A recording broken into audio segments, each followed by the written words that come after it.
Hi, everyone. Welcome to MIT Press Live, a virtual event series brought to you by the MIT Press. My name is Hannah Nyron, and I am the Digital Marketing Manager at the MIT Press, and I will be your host for this episode. So today, we are talking with Dan Russell, author of The Joy of Search. Hi, Dan. How's it going? It's going really well. It's a wonderful morning here in California. I hope it's great for everybody else around the world. 75 and breezy. Exactly. Very nice. As it always is. So Dan, to start off, tell us a little bit about yourself. So I've been at Google now for 15 years, which is kind of hard to believe. That puts me in the 99.9 percentile of people at Google, which is remarkable because when I joined, it was small enough that I could sort of know a lot of people. And that was wonderful, but it's sort of grown over the years. And so now more than 100,000 folks are at Google.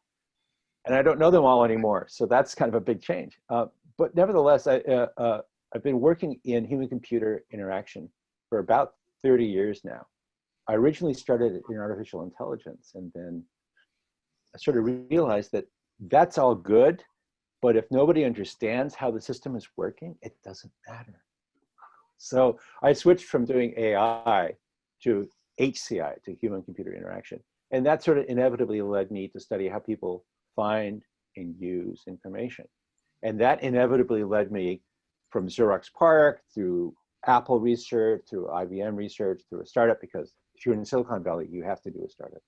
So I did that, and then I ended up at Google 15 years ago, and now here we are. Great. So speaking of Google, tell us a little bit about your book, The Joy of Search.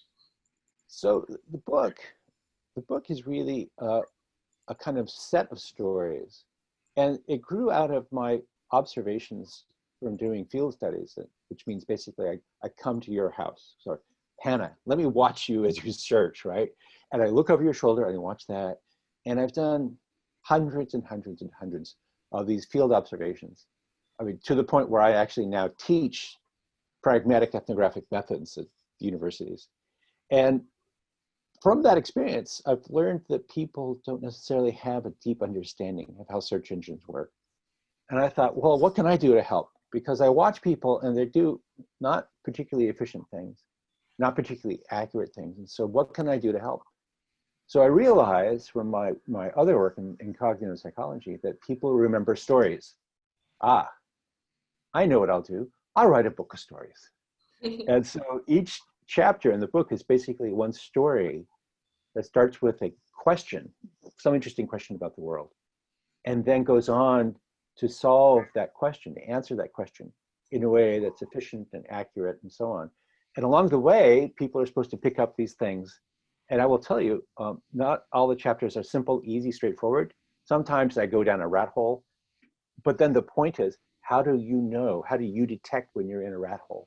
How do you know when to sort of use your metacognitive skills and understand what it is you're doing and how to be better at it next time? So that's what the book is. It's really a set of technical stories, non-technical stories. It's really intended for anybody. It's not for computer scientists. It's not for necessarily for research librarians. It's for you. It's for your mom. It's for your brother. And I hope people get those lessons out of it, or at least along the way, they'll be entertained. Great. So tell us a little bit about what was the key inspiration for your book. As I said, the key inspiration really was watching people not being very efficient. And a lot, it kind of, those observations break down into two categories. One of which is they just don't know the tricks, like, fine. You have to use the site colon operator to be able to search just within a particular website. But more importantly, I think they don't understand sort of the deep inside stuff about how search engines work. And so people have this sort of mistaken understanding of how search engines work. And so it's a little bit like, I gave you a piano, a wonderful Steinway, a concert grand, and all you know how to do is play chopsticks. Like, really? So let me be your music teacher. Let me be your coach and help you understand how to play a scale, how to play a song, how to be a little bit more facile, a bit more skilled with this incredible instrument that we all have. Because the lessons in the book are really framed mostly in Google, but I also talk about, for example, Bing. When do you want to use Bing? When would you want to use Wolfram Alpha? When would you want to use these other kinds of tools that are online? So while it's primarily about search and search engines, the goal of the book is to give you a different way of thinking about finding and using information. And that's really what was driving me writing this book. That's really interesting. And a pretty apt metaphor considering you have all those musical instruments behind you. Oh, yeah, I hadn't thought about that. But yeah, that's right. So I know you have a talk for us today. So do you want to go ahead and start presenting? Sure. Let me share my screen and then I'll switch over to my presentation.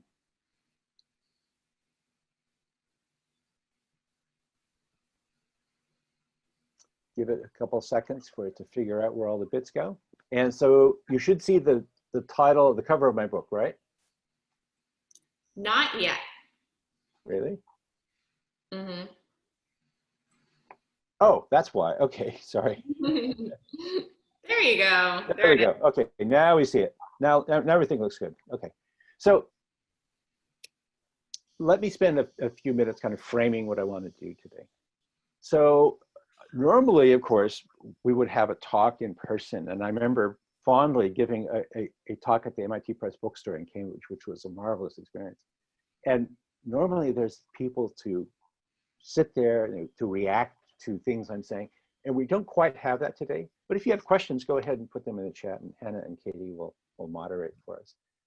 What I want to do today is kind of give you a little bit of the framing of the book, why I wrote the book, continuing this conversation we just started with Hannah. And I want to then go into a couple of the chapters of the book and show you some of those chapters are like. Hopefully, you'll go buy the book because I'm only going to give you a couple chapters. If you want the rest of the story, buy the book. Okay. So I want to start by thinking about how people think about online search engines. How do people think about Google? And so a lot of people will say, hey, Google, it's just this giant brain in the sky.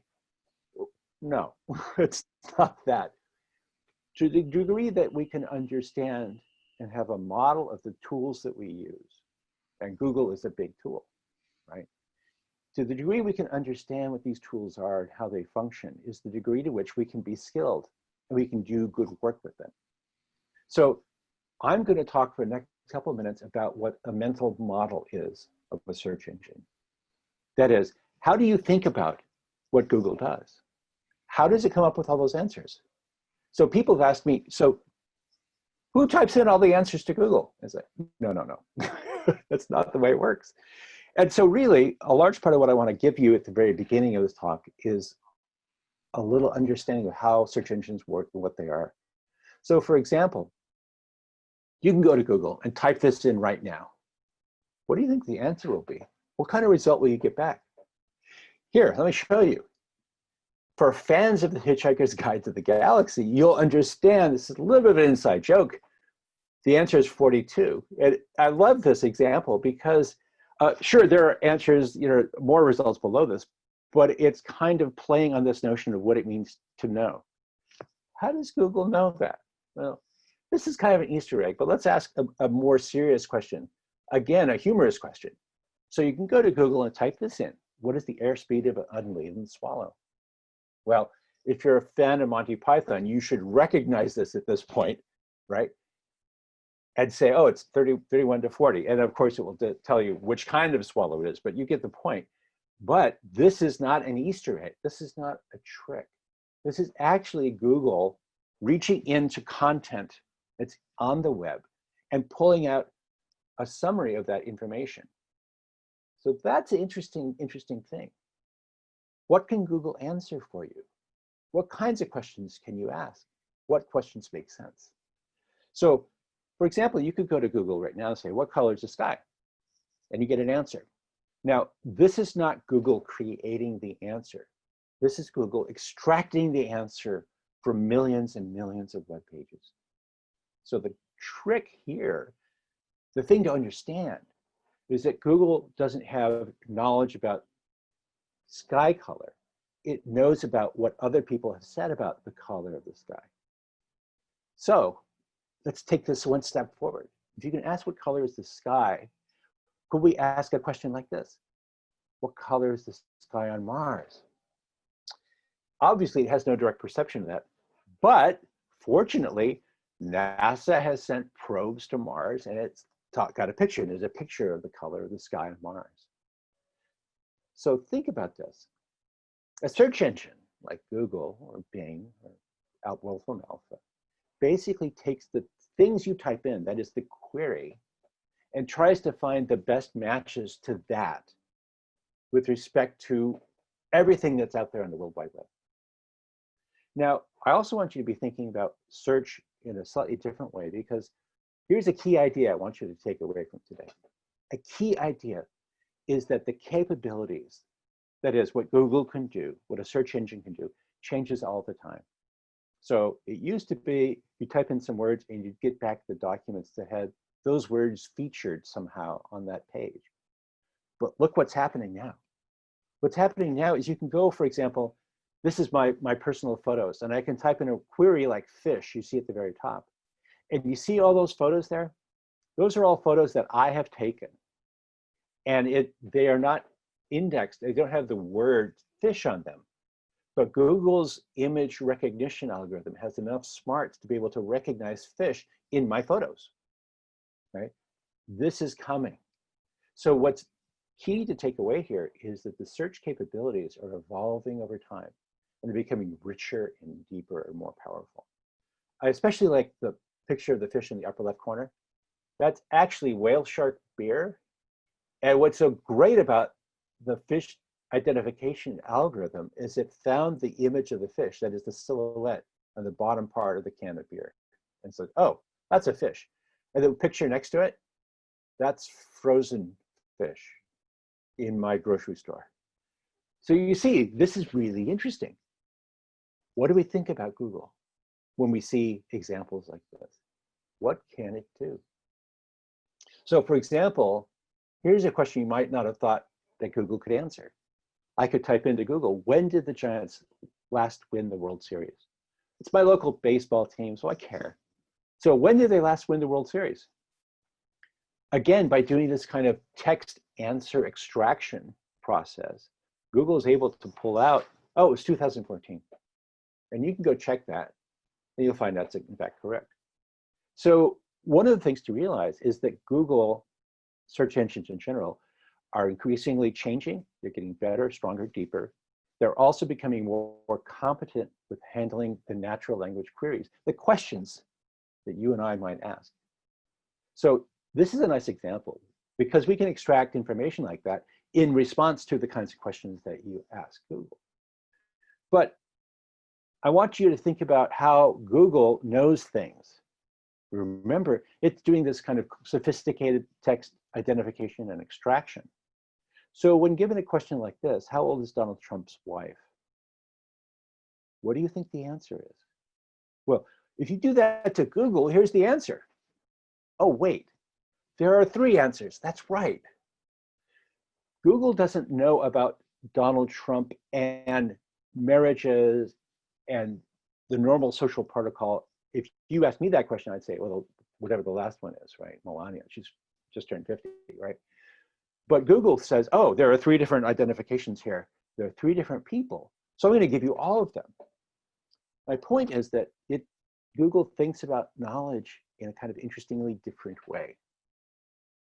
What this means is that you can ask questions, but you have to be a little bit aware about how the underlying search engine is thinking and working. So as you know, these days there's an app for everything. And some of those apps can do identification, like a flower or a tree or a location. But there are also apps that you can get that will identify mushrooms. Pause for a second. Think about this. How much do you trust it? Do you trust an app on your phone to tell you that that's a mushroom that you should eat? If you look at the application ratings, it gets 5-star ratings. But let me point out, there's a huge survivorship bias here. Only people who survive the eating give it a rating. So one of the things for you to be thinking about is, how did it get this information? What is the nature of the returned result? So think about this when you ask questions, because it's fundamental to being an informed citizen in the internet age. Because all of a sudden now you can find all kinds of crazy things. And part of what I want you to learn, part of the reason to write the book, is to teach discernment, to teach skills, to teach understanding. So what's the mental model we have of how Google works? So for example, if I type in an equation like this, what's interesting about it is you can get a graph of that image.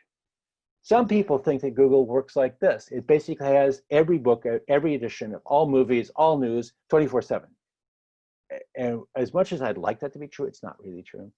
So an interesting question is, well, what is in Google?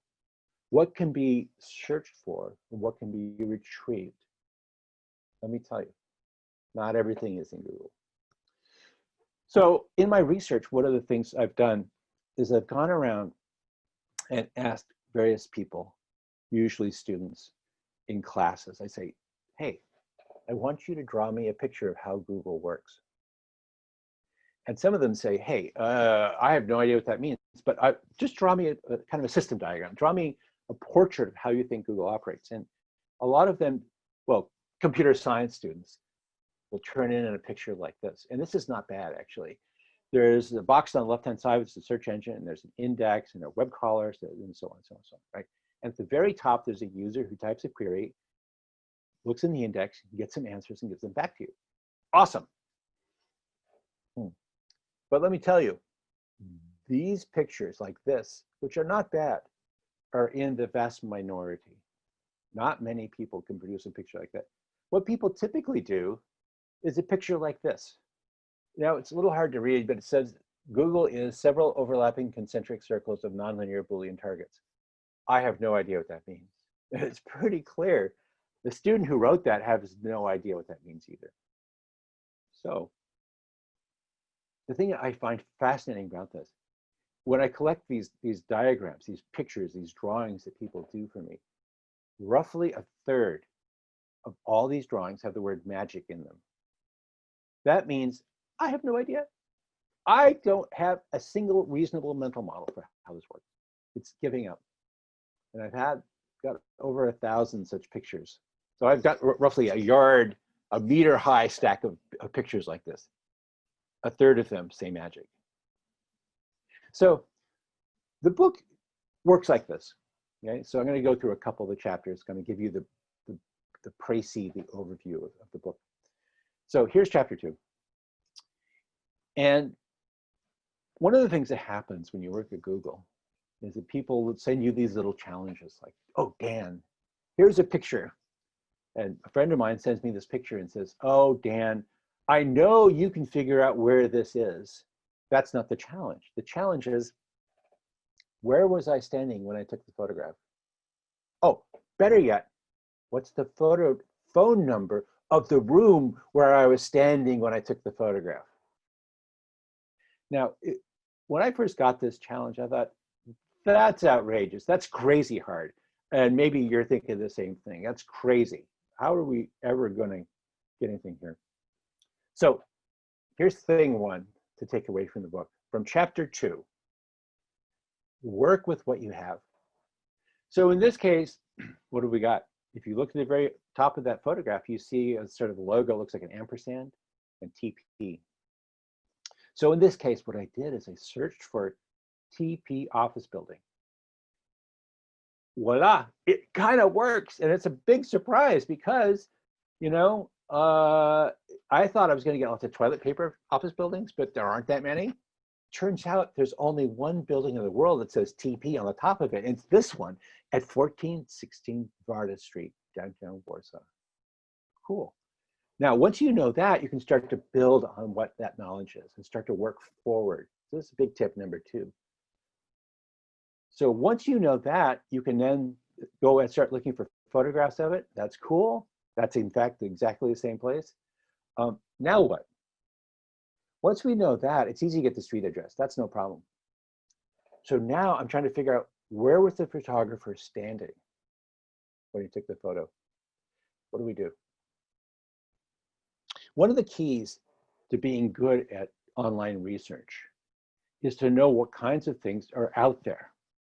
What kinds of resources can you, in fact, ask for or query? For example, in Google, there's a thing called Google Earth. And in Google Earth, you can actually, for example, take an image like this and go to that spot in the map of Google Earth. And as you know, Google Earth is this giant three-dimensional model of the Earth with all the photographs and stuff. But what you might not know is that there's this capability called 3D buildings. And when you turn on 3D buildings, you see that? I have flown my camera viewer in Google Earth to that same point where the camera and the real camera in the world was, right? So all I did is I was flying around until I lined up the image with the model. Insight. If you didn't know this was possible, you will never figure this problem out. So the more you know, the better you are. The more that you understand what kind of resources are out there, the more problems you can solve, the harder problems you can solve. So at this point, now what do you do? Remember, you're in a 3D world. You've got a flyable camera. So they didn't teach this to you in library school. They didn't teach this to you in computer science, but I'll tell you. Turn around and look behind you, right? Because this is the viewpoint of the camera. So what I want to do is take the camera and just look behind. I want to see the building behind me because that's where the camera man was. So once you do that, it's really easy. You look at the bottom of the street and you go, oh, it's Emily Plotter 53. That's not hard. It's also in Warsaw. Okay. We know the street address. Now, what's the office number? What's the phone number in that office? So remember what I started with? Start working with what you have. If you zoom in on that original photograph, you will see this kind of blurry, bluish, reddish thing on the left-hand side of the photograph. Now, if you zoom in, you might think, wait. That looks like the mirror image of a logo. So what I can do with an image like that is flip it around like I'm looking at it in a mirror, like that. Ah, you see that? That's the Google logo. Of course, it makes sense. My friend also works at Google. So now, now I understand that this person was actually in the Google office at 53 Emily Plotter, downtown Warsaw. So it's not hard then to do this search for the Google offices of Warsaw and find out the information is at that web page. You click on that web page and you get his Google office, Warsaw Financial Center, Emily Plotter 53, and there's the phone number. That's all on that web page. Right? So what we've done is gone for, oh, and the fax number should you need it. Right? What we've done is gone from a photograph of some arbitrary building somewhere in the world and figured out what the phone number was of the place where the photographer was standing. So what just happened? This story is trying to show that what we do when we're searching is not everything is instantaneous and fast. Lots of people have the idea that if you do a quick Google search, you can't find it, 1 or 2 searches, you're done. Not true. Sometimes you have to string these things together. It works if you know that you can link resources together. In this case, I went from the picture to image search to the location of the building to Google Earth, then back to regular web search. You can find these things out if you can link one resource to another. So sometimes you have to transform the data. So that was what I meant by taking that picture of the Google logo and flipping it around the axis so you could recognize it. Sometimes that transformation is the key to insight. And you have to know what information resources you have, what's possible. Don't be like that person who says, Google knows everything. You have to understand their capabilities. So that's chapter 2. I'm going to tell you 2 more chapters here real quick. Okay? So here is chapter 17. In this, like I said, each chapter starts with some sort of interesting, compelling question that I wanted the answer to. In this case, I was scuba diving in Bonaire in the Caribbean in 2013, and I saw this fish. And I remember somebody had mentioned, I think the dive master had mentioned, a lot of the sand on the beaches is actually comes from this fish, which is this is a stoplight parrotfish. Cool. I thought, really? What does that even mean? So as I dove, I took some more photographs, and here's a couple of pictures. So you often will see this fish come up to the coral, and as you can see on the right-hand side, it actually takes a bite out of the coral.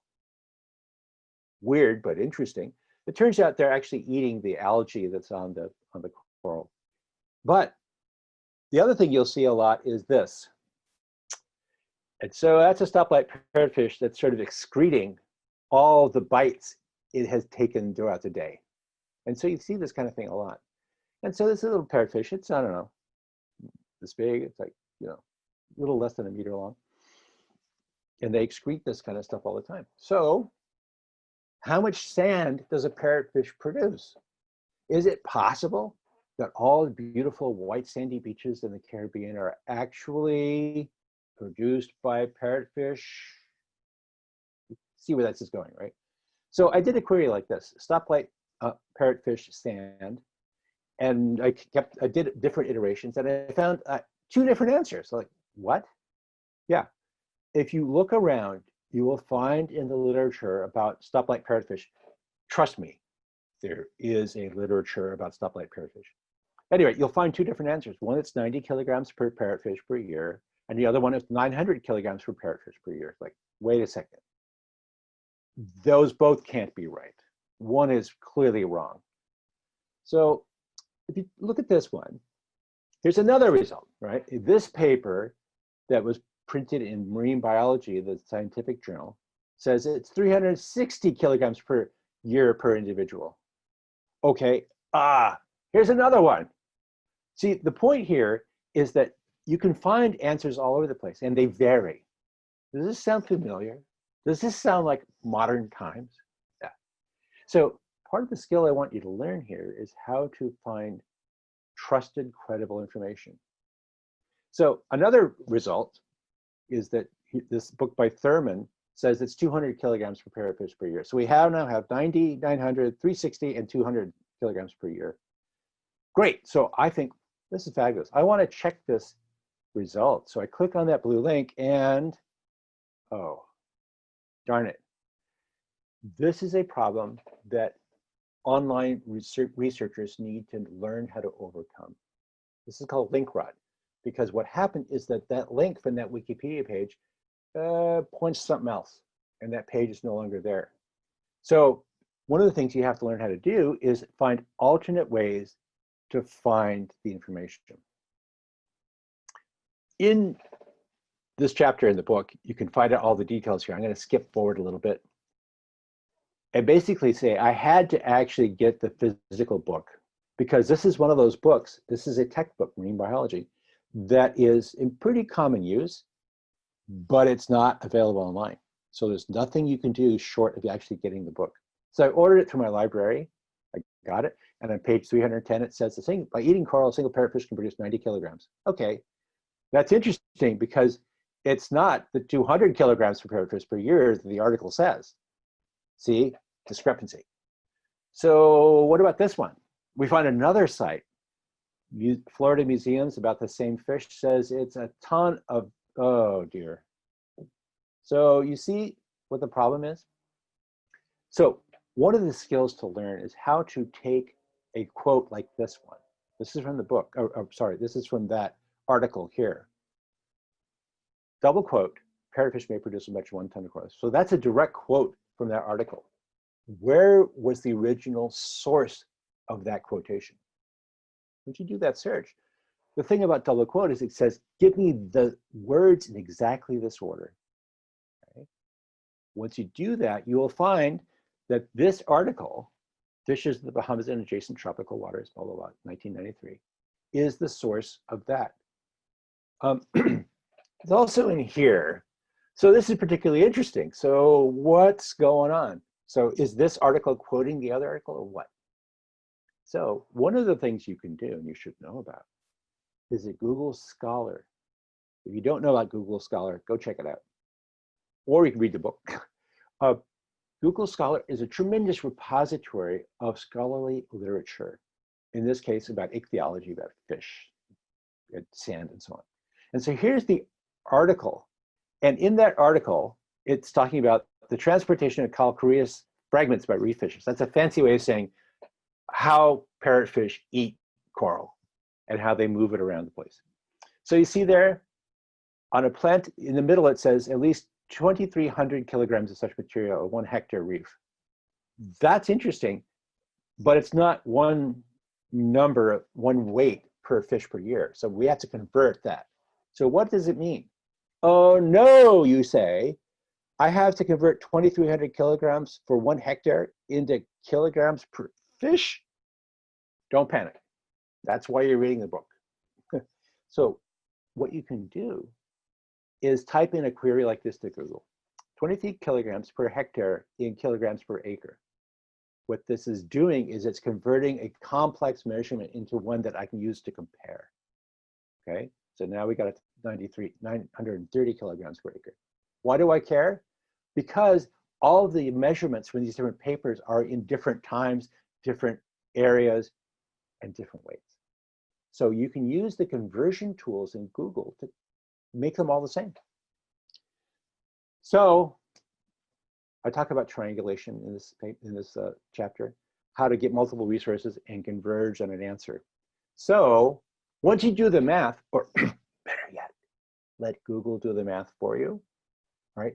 So once you do that, you'll find out that the answer is that there are about 10 parrotfish per acre, and they produce about that much, 907 kilograms per acre. So what that means is it's about 90.7 kilograms per fish per year, which agrees with Thurman, with that original paper. Why am I telling you all this? Well, A, I found it really interesting that a single fish could produce 90 kilograms of sand in a year. That's a lot of sand. And now it makes sense that the Caribbean beaches are all parrotfish poop. But here's the real interesting search points of the chapter. You have to learn how to deal with link rot, because it's going to happen to you. How do you work around it? How do you actually get to the thing? Second big point, scholars sometimes get their citations and their numbers wrong. Yes, I know it was published in a scholarly journal. That doesn't mean it's right. Errors creep in all the time. Third thing, using Google Scholar is a shortcut to actually get to interesting, valuable, peer-reviewed articles. And of course, you want to cross-check. That's the point of this whole chapter, is cross-checking. Okay. And finally, using conversion measures in Google is a huge benefit for anybody who has to convert kilograms to pounds, or God help us, tablespoons to milliliters. Right? You can do that. Let me tell you the last example here. So that was two different chapters. I'm going to skip forward to chapter 13, mostly because it's a lot of fun, as are all these stories. But this one's sort of especially fun because it really brings out, I think, this idea of what's the mental model of Google? What can you do with a search engine? What can you not do? So this is a kind of compare and contrast article. So on a different trip, we went to this island. It's called Delos. It's sort of in the middle of the Aegean Sea. It's an island where it was told that the gods Apollo and Diana were born. So as you look at it, you can see as we're approaching the harbor there, it's covered in archaeological monuments. This whole thing is nothing but amphitheaters, houses, all this thing. And so you get on shore and the tour guide takes you around. At the very end, she says, here is this is the last stop on the tour, right? And the last stop on the tour is, this is the pediment, that is the bottom layer of the temple of Apollo and Diana. This is why everybody came here. And trust me, in year zero, everybody came to Delos. It was a huge marketplace. You could get a tiger, or you could buy frankincense and myrrh, or whatever, right? Whatever you need was on Delos. So this was the real reason people came, was to come to this temple. So she shows us this temple mark, the bottom of the temple, saying, this is all that's left of the temple. And as I'm looking at it, I look at all the graffiti there and say, wow, That's interesting. Lots of vandalism there, but you know, I noticed this one right here. M.C. Perry, USN 1826 is what's inscribed on that rock. Huh. I thought immediately that it was Matthew Calbraith Perry because I remember my US history. And in US history, Matthew Perry is this guy, famous naval navigator who opened Japan to the west by sailing in a flotilla of US Navy ships into Tokyo Harbor in 1862. Great. Is it the same guy? What are the chances that this guy who was in Japan was a few years earlier also in the Mediterranean? So if you do the obvious Google searches, like Matthew Perry, Greece, 1826, you'll get a bunch of results. And you get a few books, but it's ultimately not super helpful. Okay, what do you do when you're not getting super helpful results? Well, here's the answer.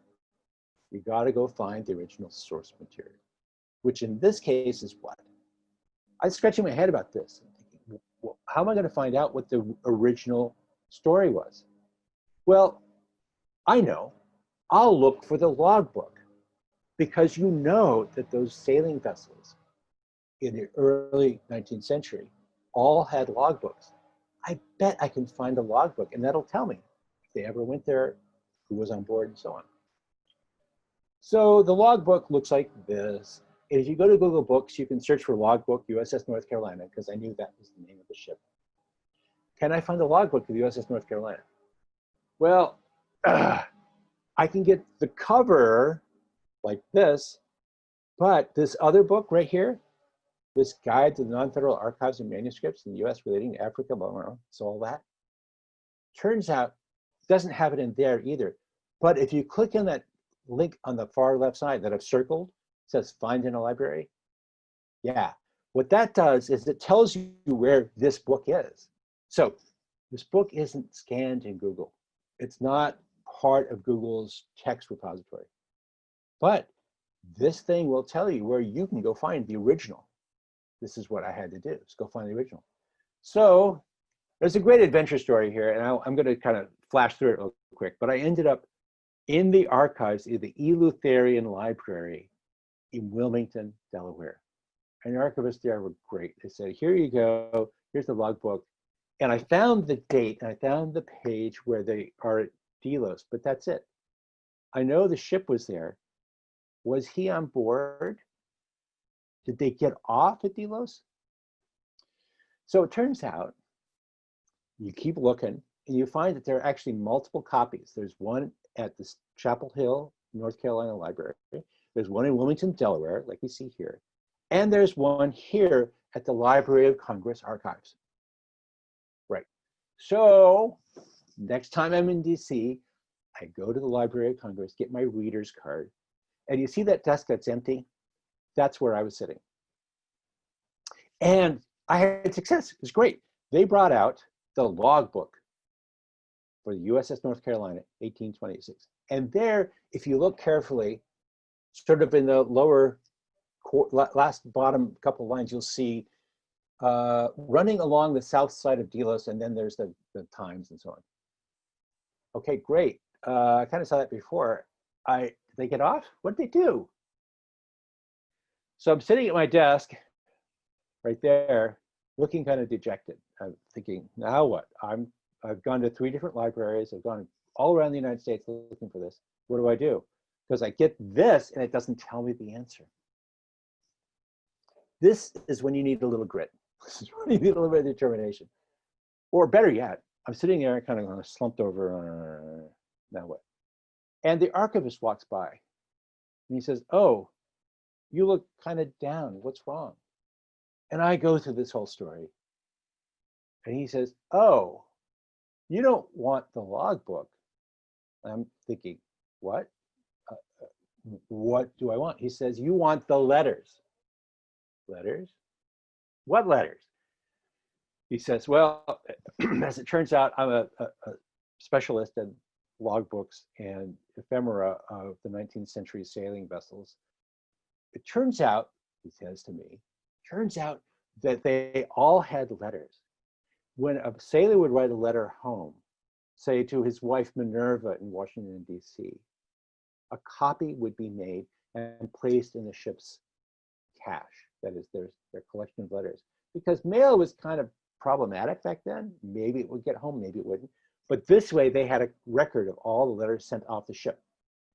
So the captain writes a letter to Minerva. And when I got the package of letters from the USS North Carolina, I found this. Actually, I had a whole stack of letters, and I started reading through them all. And yes, I know how to read that handwriting. That's not obvious, I know. But I learned how to read it. And I will just translate it here for you. So this is a transcription of that page. And blah, blah, blah, blah, and look at the stuff in red. I have at this time on board the North Carolina as many relics of one kind or another as would load 10 wagons, and among them number 2 white altar marbles from the temples of Apollo and Diana at Delos. You don't get a more smoking gun than that. So I have the letter that the captain sent to his wife saying, not only were we on Delos in 1826, but my buddy, Matthew Perry, and I went on shore and we stole stuff. We committed archaeological vandalism. That's pretty good. I was very happy to find that. So yes, Matthew Perry was on Delos in March 1826, and he took the time to rip off a bunch of stuff from the island, and he scrawled his name on the pediment of the altar where he stole those 2 pieces of marble. So here's the point. First off, not everything in the world is on Google, right? Sometimes you have to use these other resources like using Google Books to find the finding aids for archives. You need to know how to track down archival content, so on and so on. There's a lot of lessons here. But I think the biggest one is this. Not everything is on the web, right?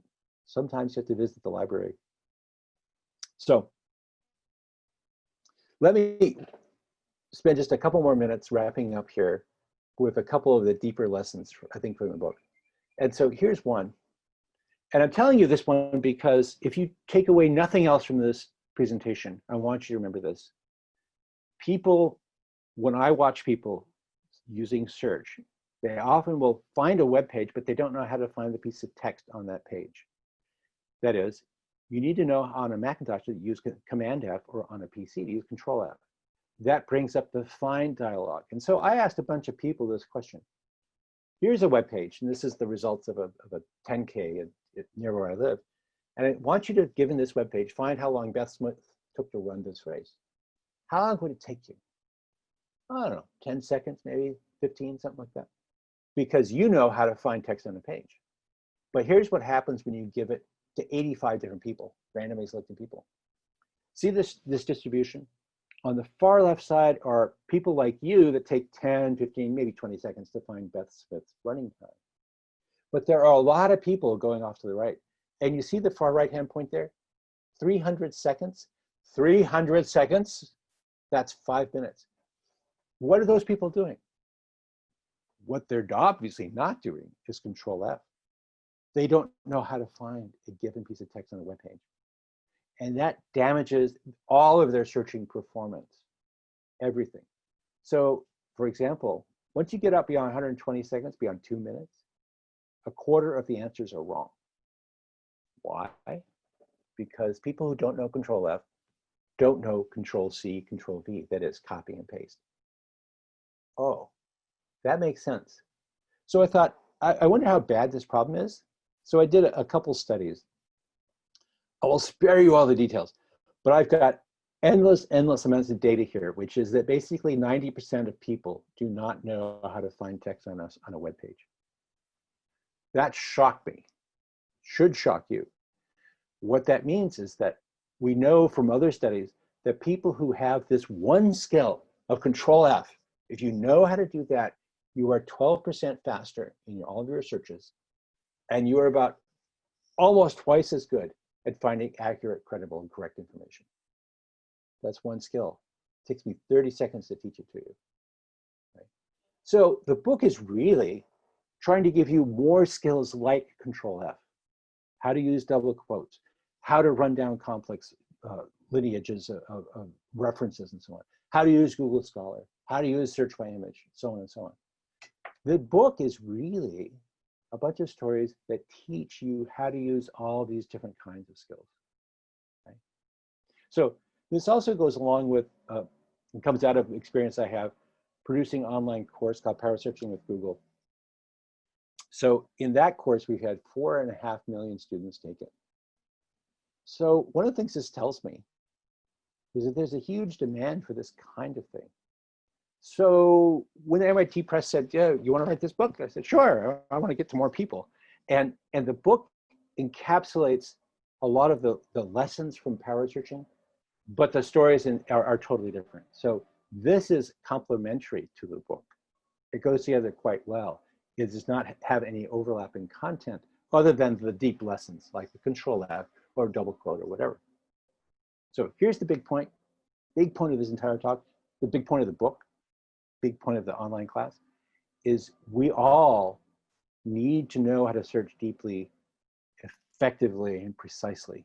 Because, look, this is what I want every person to have, ordinary people, right? Mothers, brothers, fathers, cousins, sisters, and so on, right? I want all my in-laws and outlaws to understand how to do this search because we live now in a complicated information landscape. That information landscape changes constantly, not only in the content and the quantity, but also in the tools we can use to access that. So we, you the listener, me the writer, MIT Press as a purveyor of information, we all need to be proactive in explaining ourselves and what we're trying to do. What I'm trying to do here is help to teach the world how to search and be critical consumers and producers of information. So we need to help out by teaching everybody how this stuff works. It's not really optional. If you know how to do this stuff, you can see more deeply into the world, see through fake news and generally low quality content. So if I was to ask you a question, will you help me? Will you join me in evangelizing this stuff? This is what I think that all of our mission is. We as a search engine company at Google, you as a reader, MIT Press as a producer of information, universities as institutions of learning. This stuff is not intuitive. We try to make it as easy to use as possible, but there's still rich resources, rich bodies of content, rich tools that are never going to be immediately apparent and obvious. We can do our best. But the point of the book is that telling stories is the best way to communicate these things. So I hope you read the book. I hope you get the stories. Here's some additional information about me. In addition to my website and the book's website, I tweet on Twitter at that handle. And my blog, which I write weekly, is a series of questions and answers, kind of like the book. So I ask a question one week and I answer it the next week. So it's a little bit like a condensed version of a chapter of the book. And I hope people find it interesting and entertaining. And I think we've got a few minutes left for questions. Have time to do that. So Hannah, do I turn it back over to you? Yeah, sure. So I put the directions on how to use the Q&A feature in the chat. You just go to that little box at the bottom and put in your questions. We already have a couple, but I want to make sure that everyone knows that this is the time to add your questions into the box. So we can get started with a couple of questions we already have in there. The first question is, did you learn anything from people you observed? Was someone really efficient or good at using search engines, for example? Yeah, that's in fact the way almost all these stories came about. A couple of them were questions to me, but some of them are questions that other people posed, and then we worked on together to get to the answer. But the really interesting point here is, I think, learning from people I observe. I learned a lot about how people think about online research. So I learn a lot about how people operate. I have learned a few tricks. So for example, I went to this is many years ago now, but I learned that you can use the star operator on Google in order to fill in the blank. So something. So I could say, for example, Senator Starr, the asterisk, Senator Starr voted for the Starr bill. And Google will try to match those terms for where the stars are. Oh, Now, wow. that is kind of interesting. What really surprised me is when she did double quote, Senator Starr voted for the Starr bill, double quote. I had no idea you could actually use a star inside of a double quote.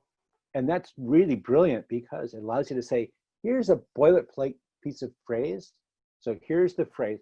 I don't know what goes here. I don't know whose name should substitute here. So I use the star. So that's an example of something I learned from people. More often it goes the other way, that I answer questions that people have for me. Okay. That's pretty clever. I learned something new today. All right. So we have another question. Hi, Dr. Russell and Hannah. It's an awesome book. Each time you read it, I will learn and discover new things. With COVID-19, do you think searching and technology change speed will slow? So I suppose the rate of change of search technology. Right. That's and then keeping updated. Yeah.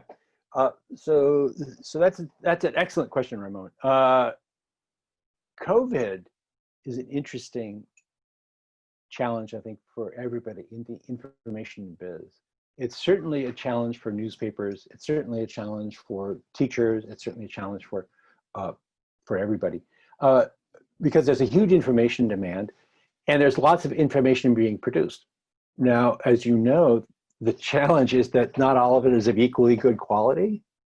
So one of the things that I think we try to do is to make the ranking functions as good as possible.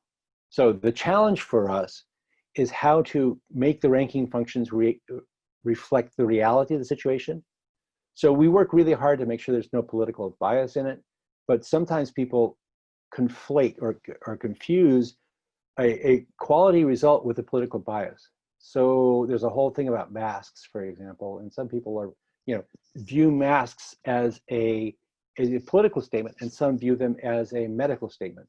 So what do we do, right? So we try to basically keep the ranking function working as objectively and as accurately as possible. I think to keep up to date on that, I recommend my blog. I'm not going to be talking about COVID very much, but I do teach techniques.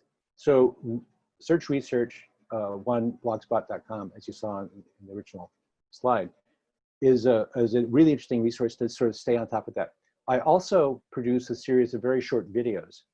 So some of them recently, I have actually addressed these questions about how do you understand when medical information is accurate and credible and so on. So check out the blog and you'll find links to the videos. Speaking of which, we actually had another comment earlier of someone saying, quote, I wanted to thank Dan for his amazing blog, especially the parallels he unearthed between the 1918 and current pandemics, which are so vital to know, which I imagine you did write about. Yeah, that's a really good point. Thank you for bringing that up. In fact, I did write a very long blog post about the parallels, as the questioner points out. In fact, let me share my screen here real quick, and then people can see it. Share screen, this one, share, come over here. So you should be able to see my my Search Research blog. So here it's called, the article is called "The Future Through the Past." And it's all about how to use archival news to get an understanding of what happened in 1918, 1919 for the Spanish influenza. So this is, all these articles are from 100 years ago, and they should look super familiar. So I particularly found this one interesting. In 1918, quinine was being promoted as a cure for Spanish flu. So it's fascinating, but thank you for pointing it out, because I thoroughly enjoyed writing that article. Yeah, I thought that was a nice thing to point out. So here's another question. Yeah.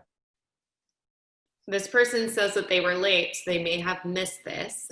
But do you have any tips for researching, or do you have any tips for searching OCR scanned documents like online newspaper pages? This can be. Yeah, yeah, that's actually a really good point. So the problem with OCR is, when you scan a document like an old paper from 1918, there are often errors.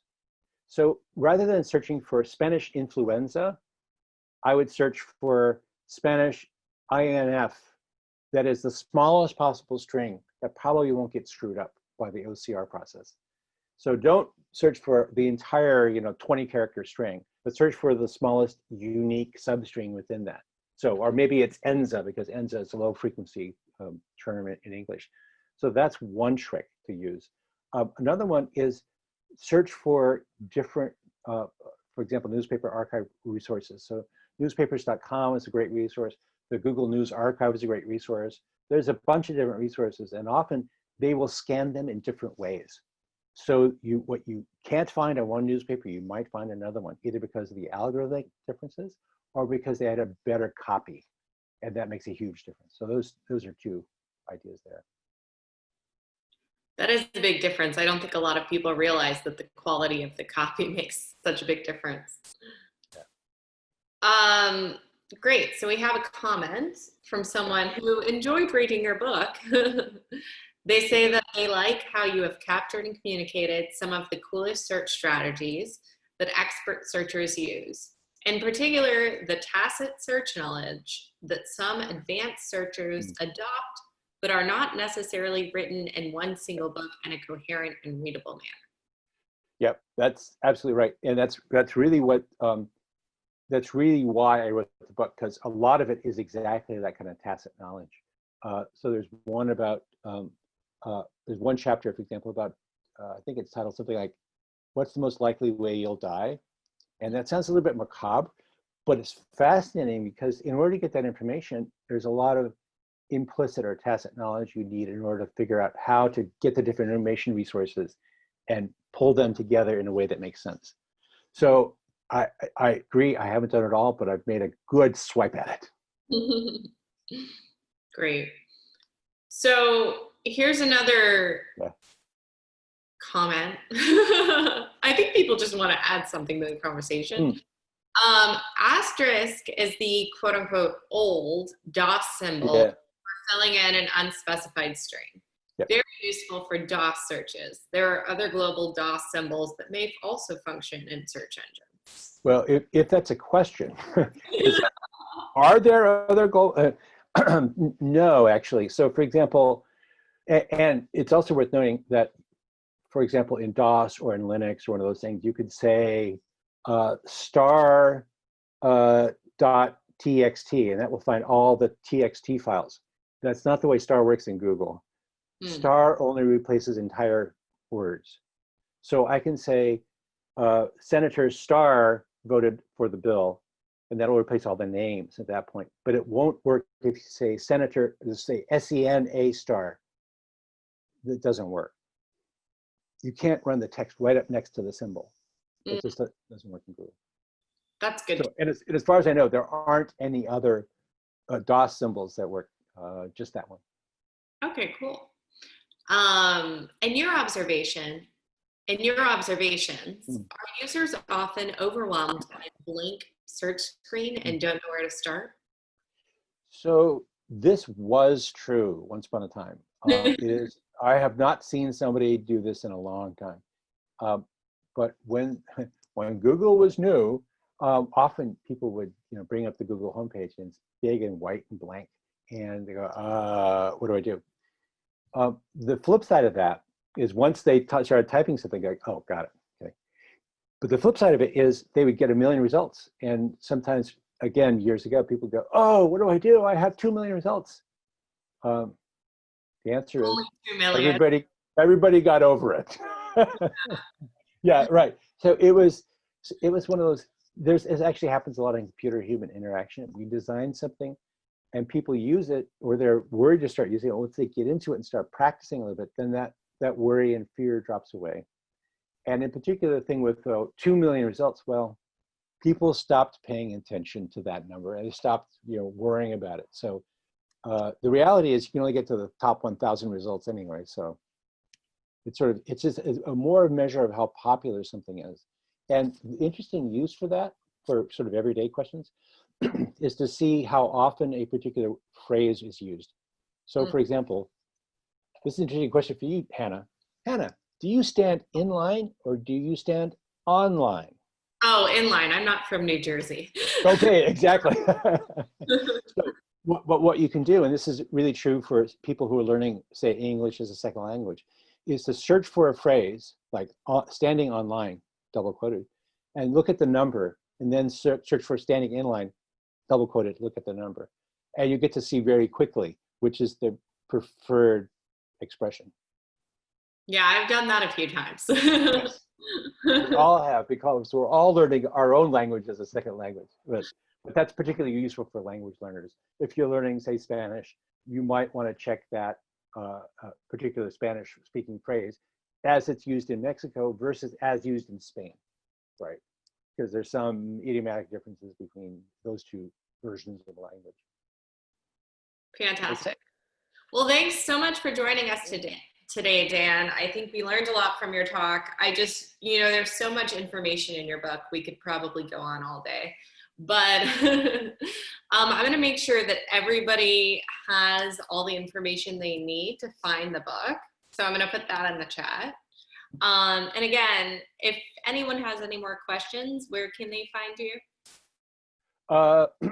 I guess I could bring that up, but at DM Russell, actually, I'll tell you what, I'll paste it here at the very end into the chat, and then people can have it there. Great. All right. Awesome. Thanks so much. And thanks to all of you for joining us. I think that, again, it makes us happy to spread this information. So the more people that join, the better. All right. And all of Dan's information is in the chat if you would like to ask any more questions or learn more or check out the blog. Thanks. Great. Very good. Thank you, Hannah. Thank you, MIT Press. Appreciate it. All right. Have a great day. Bye. Bye.